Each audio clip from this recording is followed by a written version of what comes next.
नमस्कार प्रेक्षकांनो. ठरलं तर मग ह्या मालिकेच्या पुढील प्रोमोमध्ये आपण पाहणार आहोत अर्जुन आता प्रियाला महिपतच्या घरी पाहून खूपच आश्चर्यचकित होतो. पण आता तो साक्षीला गळ्यात पेंडंट घालायला लावतो आणि प्रियाचा व्हिडिओ काढून तिथून आता पळ काढतो.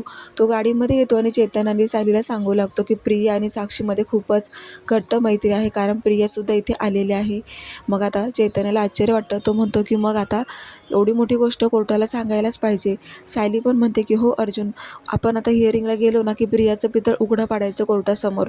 तर अर्जुन नकार देतो, कारण तो म्हणतो की आता इम्पॉर्टंट एवढंच आहे की आपण त्या साक्षीला त्या पेंडंटबद्दल अडकवायचं आणि सगळ्यात मोठा पुरावा कोर्टासमोर सादर करायचा आणि मग त्यानंतर ह्या प्रियाचं पितळसुद्धा उघडं पाडायचं. म्हणून आता कोर्टामध्ये हिअरिंग असतं. अर्जुन तिथे आलेला असतो. तर साक्षीला विटनेस बॉक्समध्ये बोलवलं जातं आणि अर्जुन आता तिला विचारतो की तुझ्याकडे असं काही एखादा अलंकार आहे का, तुझ्या गळ्यामध्ये पेंडंट आहे का, असं विचारल्याबरोबर साक्षी आता गळ्याला हात लावते.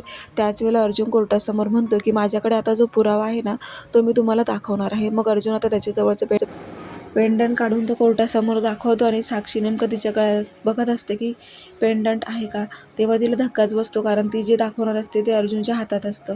तेव्हा साधू बनून गेलेल्या अर्जुनने चांगलीच कमाल केलेली आहे. साक्षी आणि महिपतचा डाव उधळलेला आहे आणि कोर्टासमोर पुरावा दाखवतात सायली आणि अर्जुन जिंकलेले आहेत. पाहायला विसरू नका. ठरलं तर मग. धन्यवाद.